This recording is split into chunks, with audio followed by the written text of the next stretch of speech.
Hey, everybody. Today for you, podcast number 59. Today's podcast is titled Seeing Everything But the Elephant.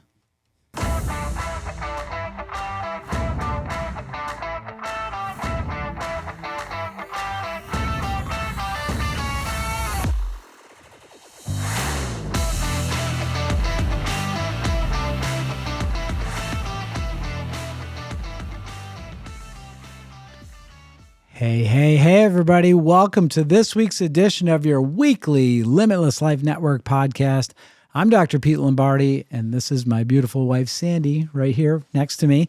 And we're here bringing you the Limitless Life Network podcast, where we flesh out the limitations that are preventing you from reaching your goals and living the life that you were called to lead. And we always want to start off the podcast by thanking our listeners. That's you, if you're listening.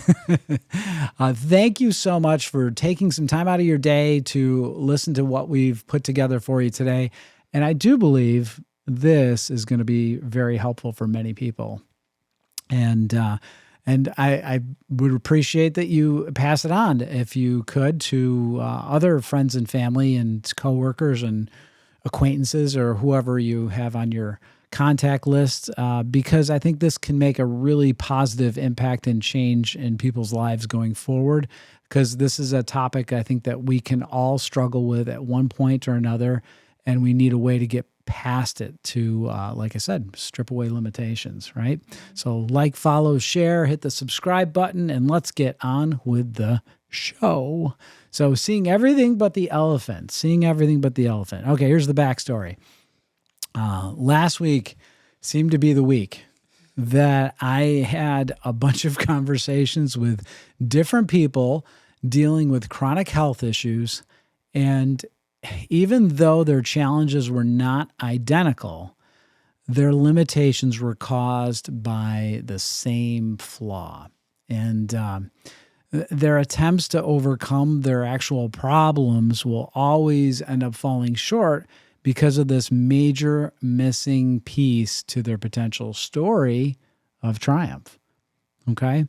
So this is probably the most common and most poorly addressed issue, not only in healthcare today, but in many facets of life. So it is the proverbial elephant in the room. So here it is. It's a condition called myopia, nearsightedness. And that's where we are so focused on our immediate pain, and that we can't really seem to stop excuse making and looking for sympathy and so forth. And, we just never seem to take the right action steps that are necessary to fix our problem, whatever it might be. We'll try a lot of things that might be easier but not effective, or mildly effective. And the ones that are mildly effective are the ones that are almost the worst, because you think you're fixing the actual issue, but all you're doing is kind of band-aiding it and just kind of kicking the can down the road, as we say. So step number one, or point number one, is to identify the elephant. Identify the elephant or elephants in the room. So the question is, how do you go about doing that? Who can help you? How can you figure out what it is that you're blind to, that you can't see? We brainstormed this a bit before we came live, and we had some discussions of things very real in our own personal lives. And one thing we came up with is that it's usually the person closest to you, a spouse, family member, that can easily identify the elephant in the room that you're ignoring. We often miss them ourselves. And I was saying to Pete, like, sometimes I think he wants to just vent about things that are frustrating to him. And because I might make a suggestion and he doesn't act on it. And I think, well, I won't harp on that. I won't bother him with that. He's not. And I think, well, he must just want to vent. He doesn't want to fix it. Doesn't want me to help him fix it. But as we talked it out, he's like, well, if I I'm seeing all of the work behind that first step that you suggested. And we're like, yeah, that's it. Like, I might say, well, I don't know, you need to say, put an ad out for, you're always hiring, right? When you're running a business, looking to fill different positions. So that's an easy step for me to say, well, put an ad in Indeed, right? Doesn't take long to create an ad, but in his mind, it's all the steps after that. It's screening, it's interviewing, it's then training and investing, hours and months into a new employee. So, personally, we see all the work that we've experienced before after we take that first step. So sometimes we don't even take the first step. Right. Yeah. That's a great way. Are you just venting, or are you serious about fixing the problem? And, when it comes down to it, is that it's an issue of two different pain points, right? The pain that you're sitting in with your problem that you're venting about, but then the work to fix it is usually, if you're not doing anything, you're seeing more pain there, and the work that you're not doing to fix the actual problem that it's causing you pain. So, you've got to pick your pain, and one is short-term and one is long-term. One is nearsighted, the other one is farsighted. So we have to get some healthy perspective and get our vision in alignment, right? Or go see an eye doctor so that you can get the right prescribed eyewear to see both sides of the coin here, or to see both the things that are immediate and then the things that are in the future as far as work goes. Yeah. So that's huge. Point number one. Point number two is take extreme ownership. And this is the title of a book written by Jocko Willink. And Jocko is very well known today, has his own podcast. I think it's called Jocko, because that is such a cool name. I don't know who names their kid Jocko. Don't even know if that's his birth name or not, but super cool name. But Navy SEAL, and it goes out and writes this book, and he goes out and speaks to all kinds of business leaders in the world. And but the point is that you can't make excuses for anything. You have to take 100% ownership. But if you do something wrong, you have to own it. You have to take full responsibility. And imagine if everybody did take full responsibility for their problems, that they didn't just want to make excuses and pass the buck, but ultimately it all comes back to you. So the problems that you're sitting in today are typically, you've brought yourself to that position, and that's a hard pill to swallow in some cases. And maybe you can massage your way around saying, "Oh, it wasn't really me; it was my bad luck, or something happened to me." But ultimately, what are you going to do about it? Here you are, you're sitting in this mess, or maybe it's not a mess, but maybe it's something that's uncomfortable to you, that you want it really fixed. Ultimately, if you could wave a magic wand over it and it went away, you'd be super happy, right? So who's going to do it? Is somebody going to come along and fix it for you?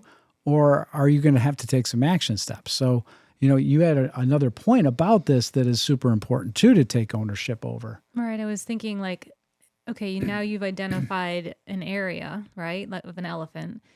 Who or what are sabotaging you from taking that first step? And if we use like food, right? Like if you need to cut certain foods out of your diet, well, who keeps bringing them into your home, or presenting them to you? And we were saying, like, often food, there's so many emotions around food, and it can be like out of love, like someone's wanting to make you things, bake you things, right? But that's sabotaging. So how do we bring along those in our circles to support our first step in our action plan, rather than lovingly sabotaging us?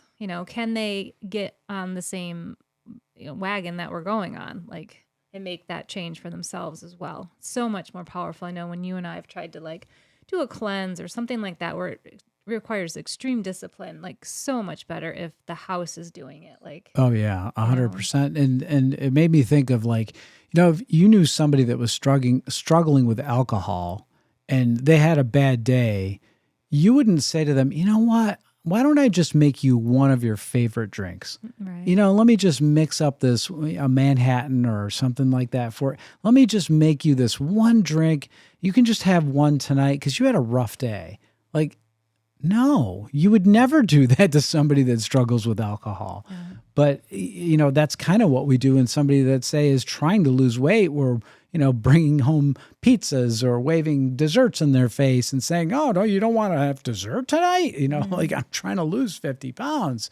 Like, how am I going to do that? Oh, one won't kill you, Right. Yeah, it will. Instead, coming along like, hey, let's go for a walk together where Right. we're spending time and conversing and finding comfort that way in a positive, Yeah, that's great.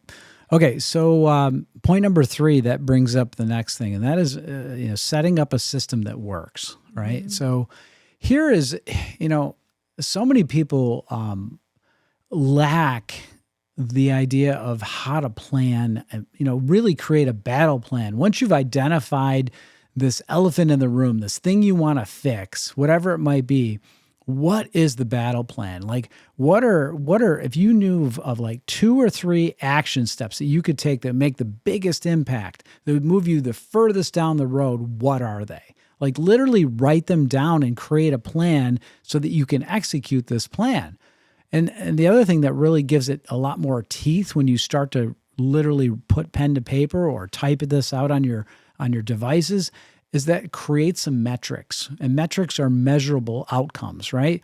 How do you track and monitor this? Because if you want to truly be successful, things that you monitor and that you track will always improve because you're paying attention to them.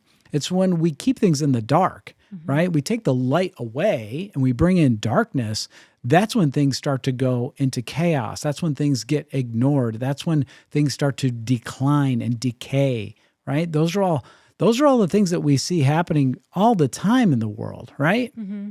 And so we want to put metrics to it. That's like shedding light on the actual subject. Now we can measure and see what's happening. And then as you track it over time, then you can tweak it. Mm-hmm. You can just make, subtle changes to see those metrics change as you continue to do the work. Anything you want to add to that? I'm just thinking there's so many gadget like apps out now, like Mm-hmm. with the Fitbit or whatever, where you're tracking steps, and it can make it almost fun with metrics, right? Like you like this new app for mountain biking. It tells you how far you've gone. And Strava. And Yeah. it rates you against others. So if you're competitive, like there's that aspect, like it right? Yeah. We like the Strava. It's almost dangerous. And I'm thinking back, like a lot of the management trainings and mentors we've worked under always taught us like manage with statistics, so that we're looking at the numbers, and that's how we are running our business. If Right. we're looking at the numbers. Right. Yeah. Good. Thanks. So point number 4 brings us up to kind of the fuel to this whole thing, and that is continuous motivational reminders. So, there's been all kinds of talk over the internet for years about the why. Simon Sinek had a TED talk that was about the why and what is your why, find your why, getting clear on your why. And really this is your motivation. This is the thing that makes you do. Why do you want it? Why is this important to you? You've got to understand what that is. Like, say somebody's trying to lose 100 pounds. Like, why do you want to lose 100 pounds? Is it because you want to look better? Is it because you want to not get sick and die early? Are you just trying to, it's got to be something that is inspiring to you. That's extremely motivational, because if the why is not that important, then again, that whole idea of pain versus pleasure, like that short-term pain, like I don't want to feel that short-term pain because the long-term pain is down the road. I don't feel that yet, so I'm not going to feel the short-term pain now. But if I deal with the short-term pain now, in other words, if I'm motivated enough to step up to the line and do this, then down the road, I won't have that long-term pain. Mm-hmm. I'm mitigating that damage down the road by dealing with it now, right? So, but you have to have something that is lighting a fire under your butt, so to speak, right? And I said continuous motivational reminder. So this is important too, is that it's got to be in your face. You've got to, you can get inspired and motivated today, and then tomorrow not be motivated at all. And you can be motivated in the morning, and then by lunchtime, it's like the sky is falling again, and you just want to put your head under the pillow and go back to bed. Mm-hmm. But why? What is your why? Like what is going to push you through that? I was telling you, Sandy, earlier in our preamble about when I ran track and field in high school, and I'll never forget my freshman year on varsity track, and we're waiting for the first meet to begin, and the coach calls us all together, and he starts going through the list of events, and he tells you what you're going to be doing, right? So he says, the 800, and he names my name off, and I'm like, oh no, I hate that race. It's painful. It's so uncomfortable. It is so hard to run a half mile as fast as you possibly can. It's one of the toughest races in track and field. And you don't get a choice, right? Like literally the event is going to go off. Your coach pushes you up to the line and they fire the gun and you go. But you're full of anxiousness. You're full of adrenaline, and you're scared, and you're thinking all these different things. But you do it, and once the gun goes off, it all kind of goes away. And at the end of the race, you're like, "Oh my gosh, I'm glad that's over with." One, mm-hmm. And two, the more times you do it, what happens is that you actually get better, right, and better and better. So. I think and what I'm hearing a takeaway is do it scared, do it anyway, right. Do it anxious, do it. You just need to do it. Yeah, think of all the sneakers Nike has sold with that slogan, right? Yeah. It's simple, but it's such a poignant thing, and I think that's why it resonates with athletes. Is just do it means there's times when I don't want to do it, but I just do, and I have to because this is why, right? They have a big why if they want to, start on the basketball team or the football team or the track or whatever the sport, baseball, you name it. There's always something that's motivating, something that means something to you. So what is it that means to you? Like, is it your kids that motivate you? Is it your family that motivates you? There's something that's driving you to do something, and you've got to find that and then revisit it as often as possible. Not once in a while, but as often as possible. And I think about posting notes in your bathroom, putting them on your refrigerator, putting them in your car, your place at work, wherever you go, that you have a constant reminder is such an important thing. So. Another thing that comes to mind is giving permission to be held accountable to your spouse, to your family, and giving them permission in that you're going to receive it in love and that it will be given with love, because I think we're setting ourselves up to win if we give permission to work with those around us. Yeah. And that is, that's something that I've had to really get good at, is taking criticism when I'm not at my best. But if you can take it and own it, that's point number 2 again, own your critics, right? Own what they say. I mean, if it's coming from somebody that, there's a lot of critics in the world, just somebody bashing you on social media, don't worry about those people. But if it's coming from my wife, I'm going to listen and I'm going to take it and own it, because that's the only way I'm going to get better. Right. Okay.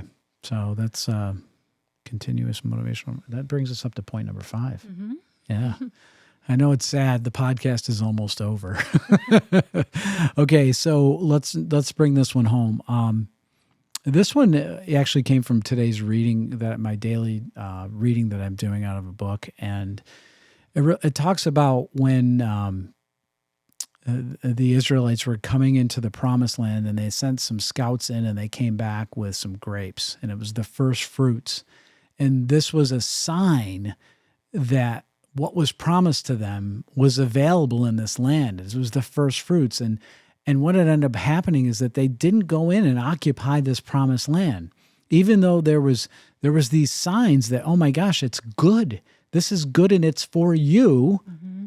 But instead they let their fears overcome the evidence that there was something that was good for them.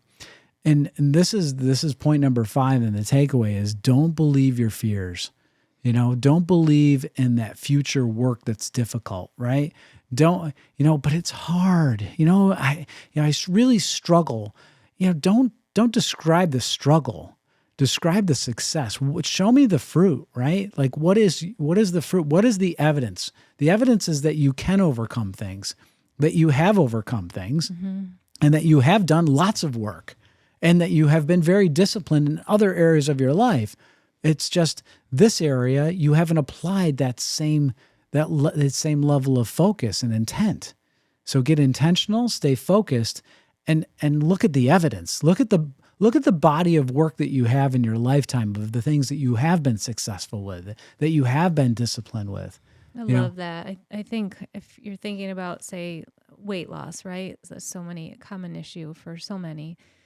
And you're only seeing that's an area I really struggle in. And I love what you said. Look at another win that you've had in a completely different area of your life. You can succeed, and you did it there in that area, and look at the steps you took, the discipline it took, and then apply it in this area where you think you can't. Right. Yeah. You have a proven track record. It's somewhere else, right? In another discipline, you have been wildly successful. Apply that same level of intention and focus. You'll be wildly successful in anything that you want to do, but you have to define the elephant in the room. Good. Okay. That's it for this week's edition of your weekly Limitless Life Network podcast. Tune in each and every week so that you can stay connected, be inspired, and keep moving toward your best life by stripping away your limitations. And we will see you back next week. Bye. Bye now.